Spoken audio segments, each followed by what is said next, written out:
Alrighty, yo, what is going on, everybody? It's your boy, Mr. DDG94 here, back with another reaction video. Today, we finna react to, oh boy, this AI slop generated channel. Like I said, they have a hip hop channel now. So yeah, these are the 12 rap songs that traumatized parents when they hit the radio. So basically, what they are trying to say, which I wish they would just say, these are explicit songs that parents did not want their kids listening to. These are 12 rap songs that parents did not want their kids listening to. So this is all the explicit songs that we weren't supposed to be listening to as kids and parents were traumatized by. But they hit the radio though. But they were hits on the radio. So they were radio hits though. So this should be interesting. Make sure we have this speed it up because they like to yap in this fucking. It's one thing this channel like to do. They like to yap. So we just gonna speed it up. 12 rap songs. You'll grow in the ghetto, living second rate, and your eyes will sing a song. 12 times a parent turned down the radio and the damage was already done. Okay. You know the names on this list, but yeah, leave out. The FBI wrote letters. A federal judge in Florida declared a rap album a legal crime. Most definitely. You gotta have 2 Live Crew. You gotta have Uncle Luke. You gotta have NWA. You gotta have Dr. Dre by himself. You gotta have Snoop Dogg by himself. Who else would be some more controversial ones? I doubt they would put him on here, but I'd be surprised if they put Eminem on here. Ludacris would be another one. Tupac would definitely be one. Yeah, other than that though, I don't think there's that many. Yeah, there's not that many that nah, Little Kim should definitely be on here. She got some songs that get your ass whooped. But anyways though, without further ado, let's get right into this. A sitting United States president stood at a podium and condemned a single record by name. For your freedom. Don't be a Stores got raided. Artists got arrested performing their own music. This isn't nostalgia. This is the story of how hip-hop went to war with America and why the culture never came back the same. Serve me, not with the cherry on top. Starting at number 12. And I don't know why your girl keeps paging me. Number 12, Grandmaster Flash and the Furious Five. How? Message, 1982. How? This is the most positive rap song ever. How? This is the most positive rap song ever. Make it make sense. How does this be? How? sway. Sway. This don't make no sense. We starting off this list already on some bullshit. Sway. Take a few steps to go. You ain't got the answers, man. You ain't got the answers. You ain't got the answers. You ain't got the answers, Sway. I've been doing this more than you. I'm just saying, bro. This is the most positive rap song ever. It's literally talking about growing up in the hood. It's like a jungle sometimes. It makes you wonder how I keep from going under. It's literally telling you about the struggles of the hood and how to overcome. She couldn't make it on her own. Don't push me. Cause I'm close to gangster the rap had a edge. name. Before the parental advisory Not sticker, to before lose the my FBI head. letters, and the Senate hearings, there was one song on a summer day in 1982 that changed what rap was allowed to say. I feet, wear a shirt and tie and run with the creeps cause it's all about money, ain't a damn. And here's the thing, it almost never existed. Sylvia Robinson, head of Sugar Hill Records, had a demo tape she was convinced was something different. She took it to Grandmaster Flash and the Furious Five, who were at the time one of the hottest rap acts in New York, and every single person in that crew said no. Like hell to one day you was found hung dead in the cell. It was plain to see that you Mel has talked about this publicly. The group passed Wonder Mike from the Sugar Hill gang through the demo across the park rather than touch it. Not metaphor, that actually happened because the message was dark, slow, uncomfortable. eating out of garbage pails. Used to be a fag hag, such a dance a tango. Skip the life and It described inner city poverty, prison, suicide, the psychological weight of watching a neighborhood destroy itself from the inside. Hip hop in 1982 was still part party music. You weren't supposed to make people feel like this. Sometimes it makes me wonder how I keep from going under. My son said that Only Mel Mel finally agreed to record it. Partly, he said, because he trusted Sylvia Robinson's instinct. And when it dropped on July 1st, 1982, radio DJs didn't have a category for it. Grandmaster Flash himself has admitted he didn't even want his name on the thing. all the number book takers, thugs, pimps, and pushers in the big money makers. But parents felt it immediately. Not because it was explicit, because it was a window into a reality they'd spent their whole lives choosing not to look at. They wonder how I keep from going under. Standing on the front stoop, hanging. Middle-class America in its living room, Baseball bat. suddenly hearing the specific texture of a life happening right there in their own city, delivered with a calm that made it impossible to dismiss as theater. Got a bum education, double digits, inflation, can't take the train to the job. There's a strike at the state. The message didn't just shock parents. It opened a door. Every record on this countdown walks through that door. That's why we start here. Gave him a transplant for a brand new start. I can't walk through the park cause it's crazy after dark. Number 11, Naughty by Nature, OPP, 1991. Here's something that barely gets acknowledged in the censorship conversation. The FBI wrote letters, the Senate held hearings, courts issued rulings, and almost every record they targeted gave them something specific to point at. A lyric, a threat, a four-letter word they could put on the table as evidence. Then, OPP hit number 6 on the Billboard Hot 100. I will understand this song being on here, but Grandmaster Flash and that being the message, that don't belong here. But this definitely belong on here. Hell no. You know what, OPP? Yeah, you know me. Yeah. If you know, you know. What's said ain't got to be said, but if you know, you know. 100 in the fall of 1991, and parents had nothing to point at. Not a single explicit word in the entire record. Coded, built in plain sight with a children's song underneath it. The Jackson 5's ABC, arguably one of the most innocent records ever made, flipped into the backdrop of a record about infidelity that entire school hallways were singing word for word before most parents had decoded a single line. That's the part that took a while, because at first, parents just heard a catchy song their kids couldn't stop repeating. It was everywhere. It was in the car, in the house, in every backpack, and every Walkman. You down with OPP? Yeah, you know me. The phrase was on t-shirts across New York in weeks. Nationwide within months, kids were singing it at full volume at the dinner table. And then, somewhere around the third or fourth week of their kids singing it, a parent finally stopped and actually listened to Tretch walk through what those letters stand for, and everything went quiet. Here's what gets me. Tretch, Ben Rock, and DJ KG from East Orange, New Jersey built a record that got past every single filter parents had constructed. No radio edit needed. No court could touch it. No warning label covered it. It landed completely clean and sat in your living room for a month before anyone realized what was actually playing. The irony that the Jackson 5, a family group, parents' music was the key that unlocked the whole thing. That's not accidental. That's architecture. Real talk. Only 9% of you watching this are actually subscribed. That hurts. See, this is the type of shit that'll make me just like fucking click off the video, bro. Stop doing this. Don't nobody care that we not listening to this. We not subscribing because we don't have to. This is a AI slop channel. Who the fuck would want to subscribe to that? Other than fucking dorks that want to fucking watch AI videos all day. These AI videos are so intriguing, bro. Fuck out of here.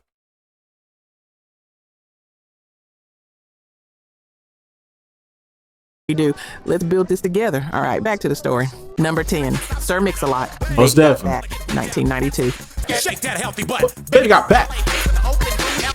June 18th, 1992. MTV receives complaints from viewers and cable operators. They respond by restricting the Baby Got Back video to after 9 p.m. only.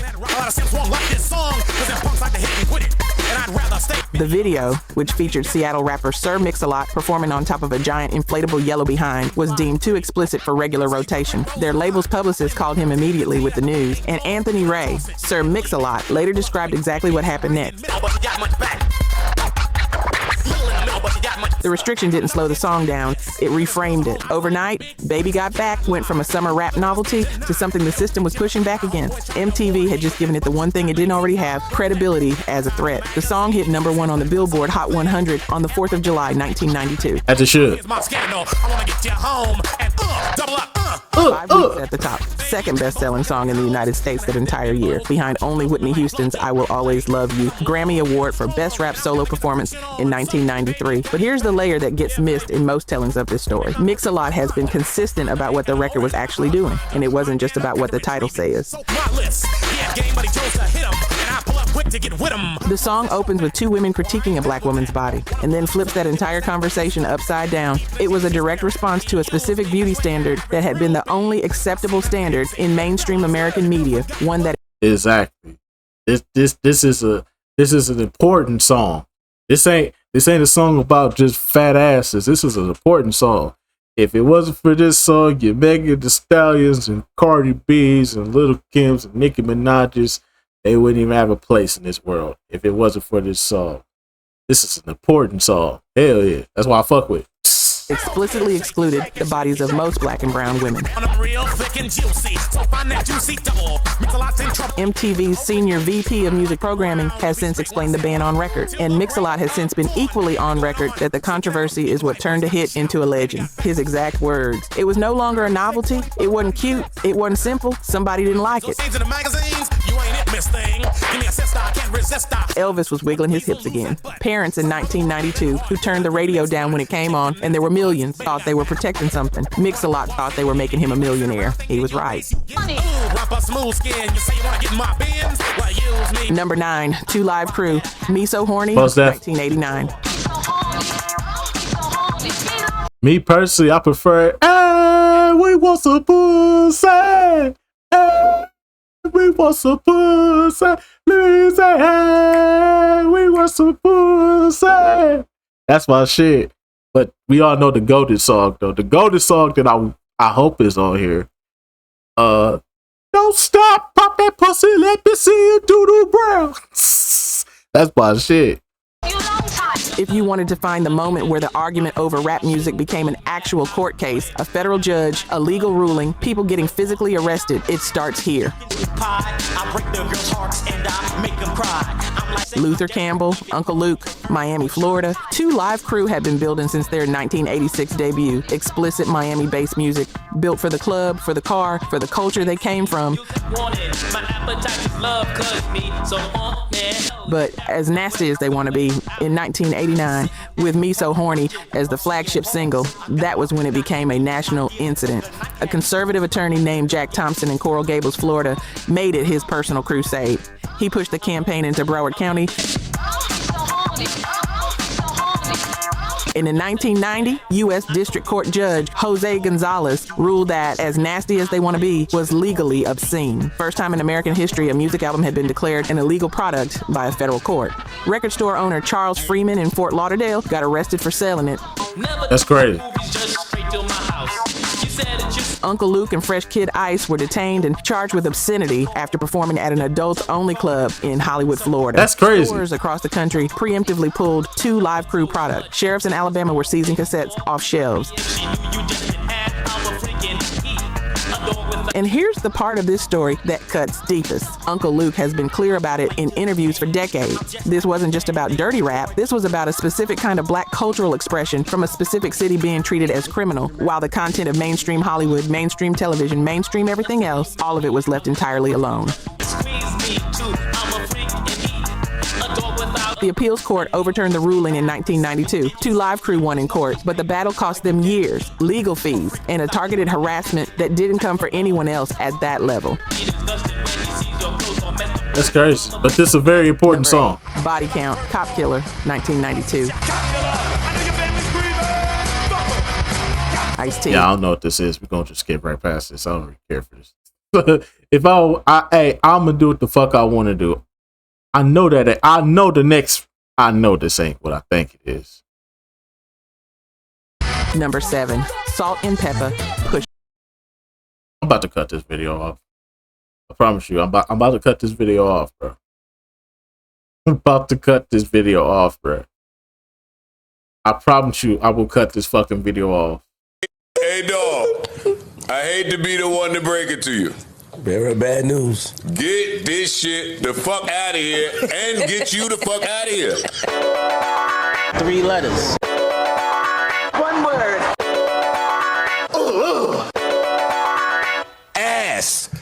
The fuck are you talking about? That shit stinks. Ass. Ass. Ass. Ass. You're just gonna skip right past that. You know, y'all know how I feel about salt and pepper over here. Fuck salt and pepper.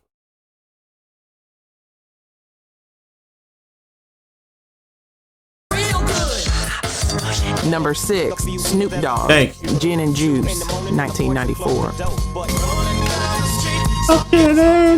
Sucking on gin There are and records juice. that fight their way, Yeah. and then there This are was what records that Alcid just is. move in and make themselves at home. Doggy Style drops November 23rd, 1993, and sets first week sales records for a debut album at the time.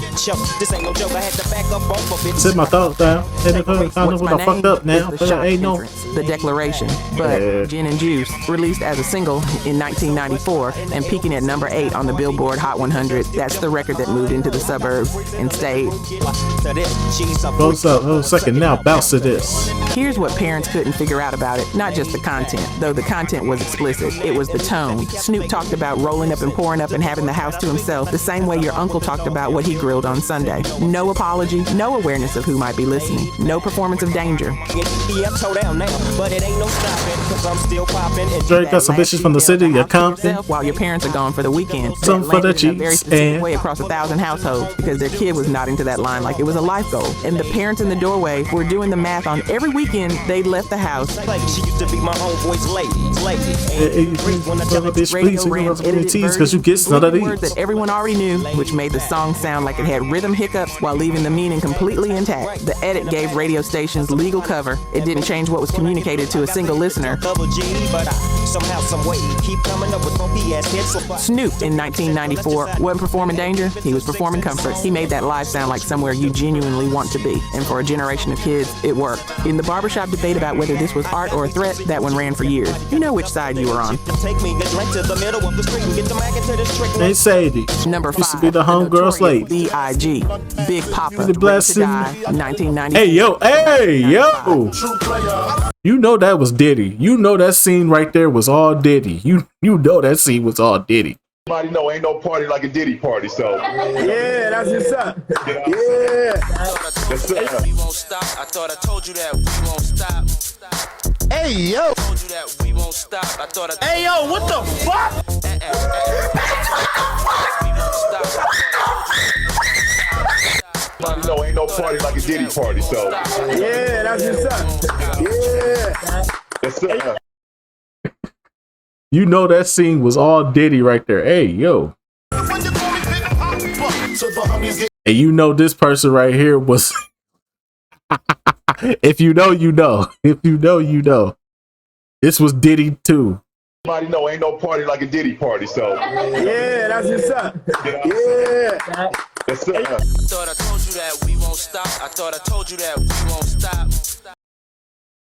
By 1994, parents had been in this fight for over a decade. They built their arguments, refined their objections, learned the language of the debate, and then, Ready to Die, dropped and introduced something that didn't fit any existing defense. The place. Wallace, Clinton Hill, Brooklyn. His mother was a preschool teacher who worked night shift. By 17, he was selling crack on the corner. By the time he made Ready to Die, he was 21 years old. He's a true player, baby. And the weight of everything he'd already lived by 21. You can hear it underneath every track on that album. Big Papa was the radio moment. Dropped as a single in January 1995. It peaked at number 6 on the Billboard Hot 100. Delivered with a specific Biggie confidence that I'm not gonna lie though, this probably like, in my personal opinion, it's a top 5 Biggie song, hands down. The Isley Brothers sample is like probably the most genius thing about this song, but Biggie just floating on this motherfucker. made it immediately impossible to ignore. I just keep up from behind. Actually, what your interests are, who you be with, what numbers are that? You gonna be here for a while? I'm gonna be. This was a record. You gonna call your crew? We can rendezvous at the bar round 2. All a nigga knows. Album opens with a birth skit and closes with a gunshot. The title is not a metaphor. We could be Biggie was telling you friends. from the first moment exactly what the record was about. Parents who heard the singles could make their objections. Language language, subject matter, the usual arguments, but kids who were actually listening to Ready to Die weren't listening for entertainment. They were listening for recognition, the emotional truth underneath all of it, the weight, the love and loss, the specific way that life bends towards certain conclusions when you grow up in certain places. They recognized it, not necessarily from their own life, but from something real.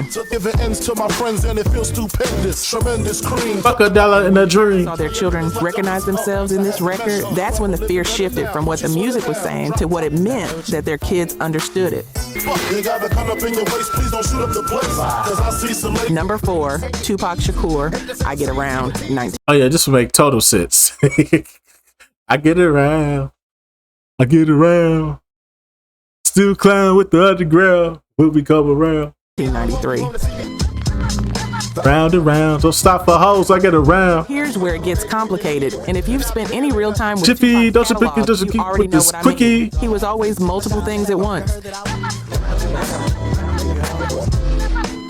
He could give you Dear Mama, one of the most tender, emotionally precise records in the history of this genre, and then turn around and give you something that made parents reach for the dial before the first verse was finished. That wasn't contradiction. That was the whole point. He refused to be one thing, he refused to be boxed. I Get Around drops as a single in 1993 from Strictly For My Niggas. It reaches number 11 on the Billboard Hot 100 that summer. Digital Underground's Money B and Shock G are featured, giving it a West Coast party energy and a groove that was genuinely hard to resist. The production made you want to turn it up. Your parents walking through the room while it played was just a risk you had to accept. The content was explicit, unfiltered, an unapologetic celebration of promiscuity delivered with a grin and zero concern for who was in earshot, not performing deviance for shock value. What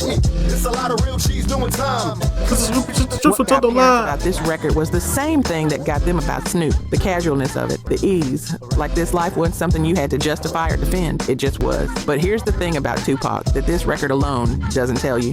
The same year he dropped I Get Around, he also dropped Keep Your Head Up. Gritty. One of the most empathetic records any male rapper has ever made about women's experiences. Both records, same artist, same year, both completely sincere. That combination, that willingness to be genuinely everything at once. Parents who tried to make him into a simple threat kept running into the version of him that dismantled that narrative. I already know the comments on this entry are going to be split. Drop your take, I want to hear it. Round it go. Number 2, DMX, Rough Riders. Wait. Go back. What was number 3 before you cut it off? I hear it. Hold on, slow it down completely. What was number 3?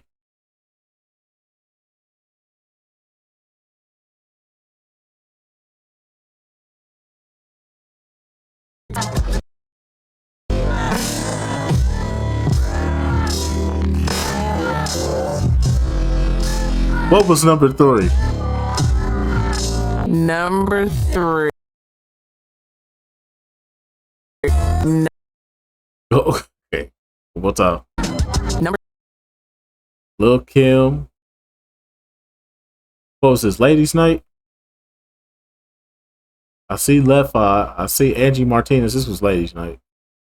3. Not Tonight? Oh, Not Tonight. Okay. Okay, so that got copyrighted, so we'll just accept that for what it is. Okay. 2, DMX, Rough Riders Anthem. That's a Rough Riders roll. I feel like this was light. This is light. This is light. I don't think this would be the DMX song we would probably have to be worried about.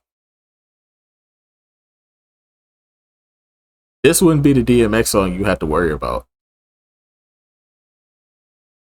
I'm just saying. This is a light song. Just because I can't stand. Your parents are driving, you're in the back seat, and Rough Riders Anthem comes on the radio. Just the bar. A single word is rapped, just that bark comes through the speakers, and you felt the energy in that car shift in real time. That's how Rough Riders roll. From the back seat, you could feel it. Your parents' grip on the steering wheel changed. Something in the air changed. You know exactly what I'm talking about. Earl Simmons from Yonkers, New York, DMX. It's Dark and Hell is Hot. Drops May 12th, 1998. Plus we had him like Debuts at #1 on the Billboard 200. First week sales records for a debut album at that point. And DMX doesn't arrive, he erupts. Here's what made Rough Riders' anthem land differently from everything on this list. Every prior entry had content you could identify: language, subject matter, and ideology, a sexuality, something specific to oppose.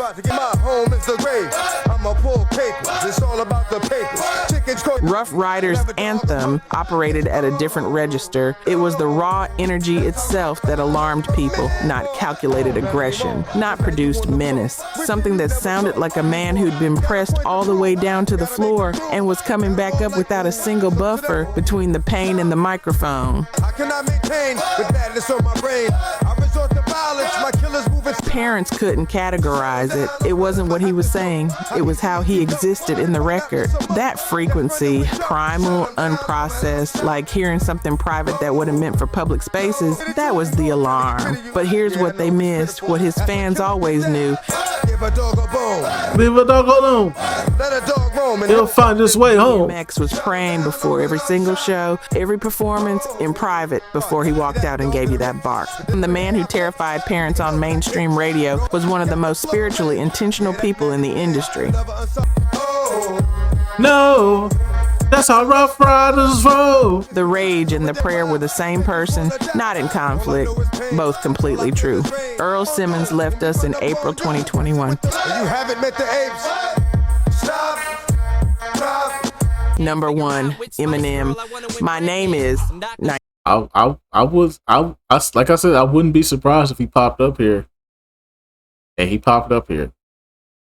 1999. Supposed to be this off. I'm about to pass out and crash and fall in the grass faster than a But no NWA though. That's crazy.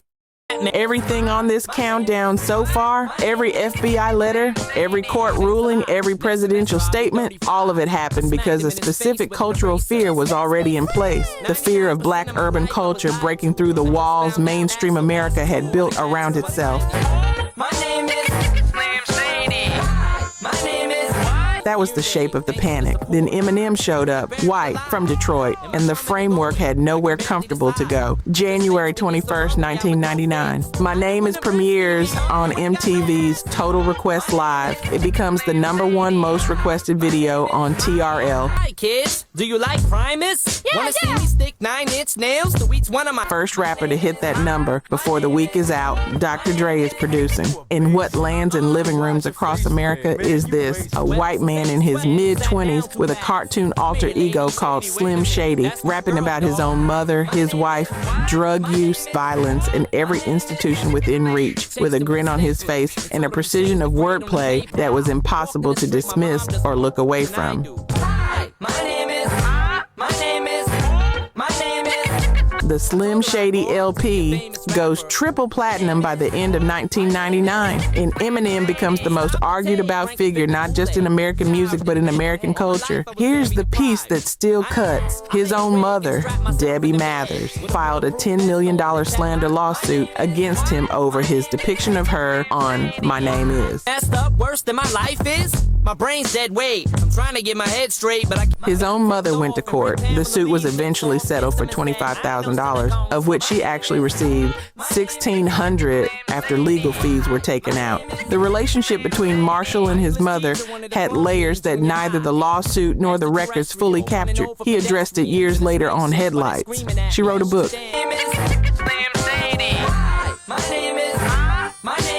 It's complicated in the way that real families are complicated. But here's the larger thing that My Name Is forced America to reckon with. Every argument parents had made for 15 years that this music came from a specific community, that certain voices didn't belong in certain rooms, Eminem put all of that on trial. My eyelids?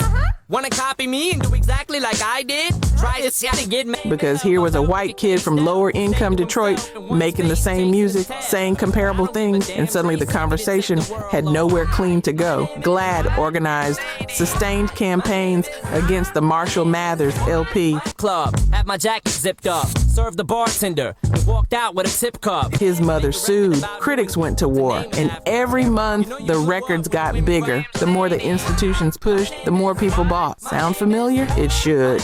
I had a woman in. Alrighty, man. That's just gonna about do it for this one, most definitely. These would definitely be out, well, except for the message. The message is probably the most positive song on here. Other than that, though, man, I would probably have put NWA on here because NWA is probably one of those. The fact that NWA isn't on here is crazy. AI Slop channel, get it together. But anyway, so that's just gonna about do it for this one. I'll see y'all in the next video. Till then, deuces.